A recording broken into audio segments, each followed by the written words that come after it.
Mapalad ang mga taong tumatanggap ng pangaral. Silang sa iyo'y tumatanggap ng turo sa kautusan. Mga awit 94:12. Ako po si Leona, kasalukuyang naninirahan dito po sa probinsya ng Bulacan.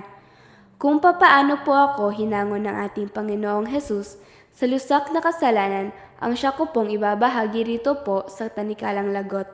Ganito po iyon.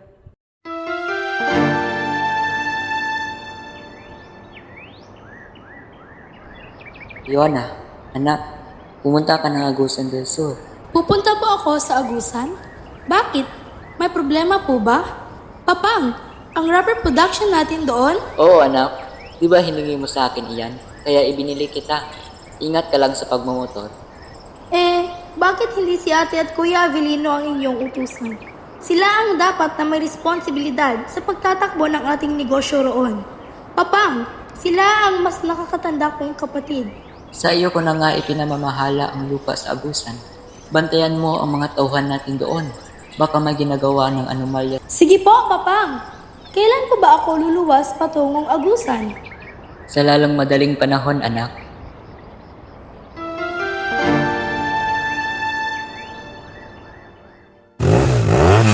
Papang, talaga po ba sa akin ang single na motorbike na ito? Oo anak, di ba hiningi mo sa akin iyan? Kaya ibinili kita. Ingat ka lang sa pagmamotor. Opo, Papang. Salamat po, Papang.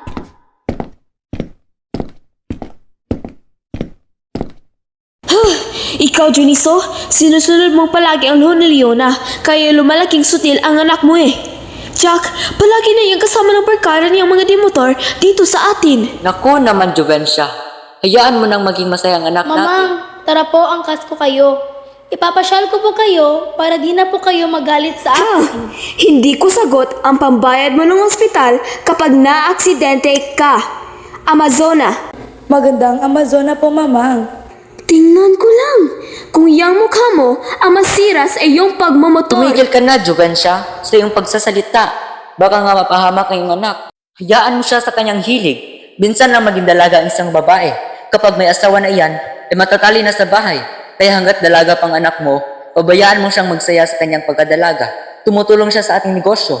Hindi naman siya tamad. Dapat nga kayong magsamang mag-ama.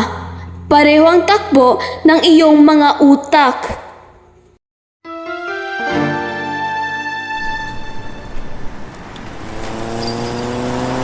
Si Mamang talaga, super sungit. Palibhasa kasi may pagkakastila. Dugo ng isang Kastila na umiiral sa kanya at hindi ang dugong Pilipino. Kaya matapobre, masungit, pasaway rin. Salamat na lang at hindi ako nagmana sa kanya. Sarap talaga ang i-drive ang bagong motor na ito. Leona, pastusan natin at matutulin ang mga kasamahan natin. Tayo na lang ang naiiwan sa pagpapatakbo ng motor. Sayang motor mo, bago pa naman. Gusto nilang pasiklaban ko sila sa pagmamotor? Itututo ko na itong silyador. Kumain kayo ng alikabok. Habol! Aya, todo gasolina na ako. Leona! Ha? Sasadsad ako sa buhanginan. Ah! Leona! Leona? Leona?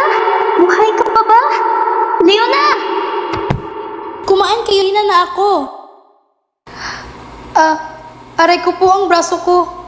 Namamanhid. Buhay pa ako, bruha ka. Tulungan mo ako.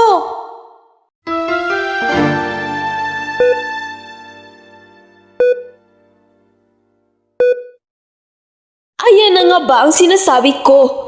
Sobrang tigas kasi ng ulo mo. Babae ka? Kaya yan! Aray ko po. Pwede ba? Mamang, huwag na kayong sumigaw rito sa hospital. Napilayan na nga ako. Mabibingi pa ako sa lakas ng boses ninyo. Huwag na kayong manisi. Aksidente yun. Paano hindi ka maaksidente eh? Sa tulin mo ba namang magpatakbo ng motor? Sumbong ni Aya, para magdalawang buhay mo kaya ayan tuloy ang nangyari sa iyo. Mabuti na lang at dito ka namin pinulot sa ospital at hindi sa morgue. Pasaway kang babae ka. Ano ka ba naman, Juvencia? Tigilan mo ang anak mo. Huwag mo nang sirmunan. Ayan ka naman. Magsama na nga talaga kayong mag-ama. Parehang magtigas ng ulo.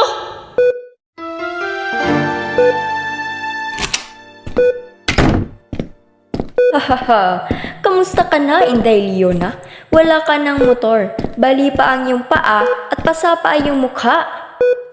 Isa ka pa, Kuya Avelino. Imbis na kahabagan mo ako, inaalaksa mo pa ako. Huwag kang mag-alala. Gagaling din ako. At makapagmamotor pa ako. Makikita mo, aksidente lang ito, Dudong. Wala ka ng motor kasi ebenenta na ni Mader ang iyong motor. Kabatak-batak lang kanina. Ano? Bakit ibinenta ni Mamang? Motor ko iyon. Si Pabang ba? Hindi ba niya inawat si Mamang? Hahaha. Kailan ba umubra si Papang kay Mamang? Kailan mo ba nakitang nasunod sa bahay si Papang? Di ba palagi namang si Mamang ang nasusunod? Kaya sorry ka na lang, Inday Leona.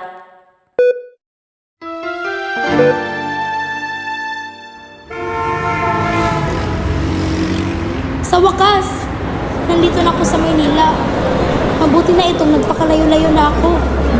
Dito, sarili ko lang ang buhay ko. At wala na Mamang ang makikialam. Kapag may magandang nangyari sa buhay ko, saka na ako babalik sa Agusan del Sur. Ipakikita ko kay Mamang na kaya kong mamuhay na wala sila ni Papang sa aking tabi. Kanila na ang kanilang yaman, sa akin na ang aking kalayaan. Tuloy ka, Leona. Maupo ka. Mr. Tan, bakit niyo pa ba ako ipinatawag? May nagawa po ba akong mali sa trabaho ko? No. Wala akong nakikitang problema sa iyong pagtatrabaho dito sa aking kumpanya. Mabilis kang matuto at masipag ka. Kaya gusto ko ikaw na ang kumuha sa 2 shift. Po? Mr. Tan? Wala kayong reklamo sa aking trabaho?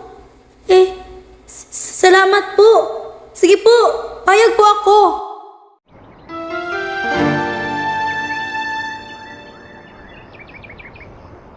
Ang sipag mo namang magtrabaho, kapitbahay.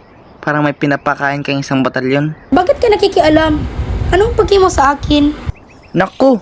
Sorry miss, na-offend ata kita. Wala lang iyon, natutuwa lang ako dahil ang sipag-sipag mo. Sorry. Pwes, hindi ako natutuwa sa pangingialaman mo. Ganyan ba kayo rito sa Maynila? Ang buhay ng may buhay ay pinakikialaman ninyo. Kasi sa pinanggalingan kong lugar, ang mga tao doon, hindi chismoso na gaya mo. At kung ikaw ay may planong mangligaw sa akin, ngayon pa lang, busted ka na, chismoso.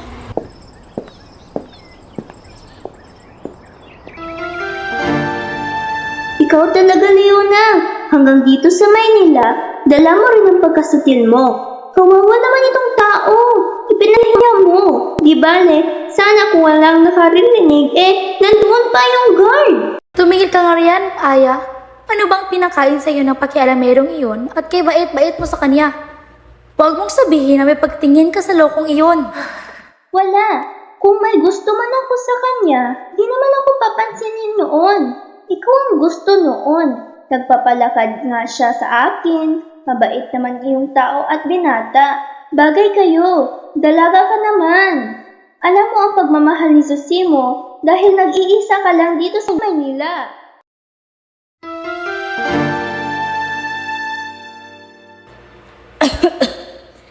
Kung kailan masama ang pakiramdam ko, doon pa nawala ang mga bruha. Nahihilo ako.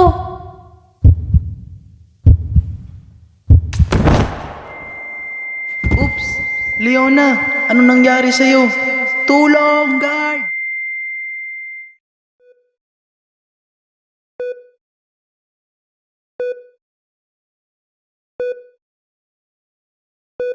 Salamat sa tulong mo at nasalo mo ako, Zosimo. Ha? Hindi ka nagalit sa akin, Leona. Mabuti at nandun ako kasunod mo kung nagkataon sa lupa ka babagsak. Alam mo bang inadya talaga ito ng tadhana na sa mga bisig ko ikaw bumagsak.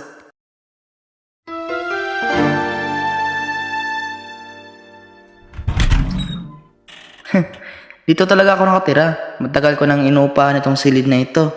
Dito tayo magsisimulang mamumuhay bilang mag-asawa. Magsusumikap ako ng husto para sa ating magiging anak. Zosimo, Hindi naman ako naghahangad ng maluhong buhay. Sapat na sa akin ang mahalin mo ako.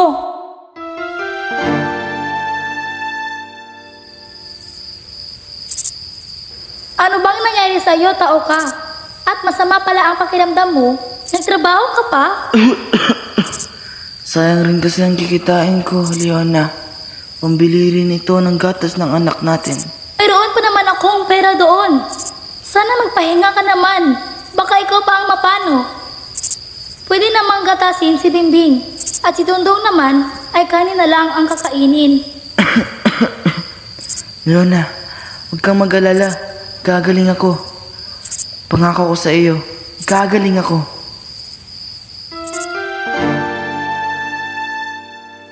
Zosimo, akala ko matatagalan pa ang ating pagsasama.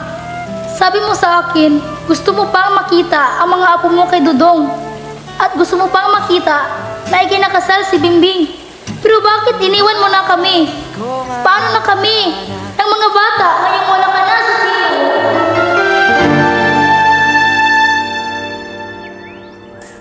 Leona, gaya mo rin akong biyoda. Maliliit pa ang mga anak ko nang mamatay si Sergio ko. Pero, nakayanan ko ito lahat dahil sa Diyos. Siya ang nagbigay sa akin ng pag-asang buhay na buhay, kung kaya't napagtagumpayan ko ang lahat na pagsubok sa aking buhay. Nana Rosa, totoo po ba na may Diyos na buhay? Meron, Leona. Subukan mong dumalo sa gawain sa linggo. Mapapatunayan mong ang Diyos na aking sinasamba ay buhay na buhay. Pagtiwala ka lamang sa Kanya. Sinubukan ko pong dumalo sa simbahan na kung saan dumadalo si Nana Rosa. At totoo nga pong buhay ang Diyos na kanilang sinasamba roon. Maraming himalang ginawa ang Diyos sa aming mag-iina. At kailanman, hindi niya kami pinabayaan sa gitna ng aming kahirapan sa buhay. Palagi may tugon ng Diyos. Purihin po ang ating Panginoon.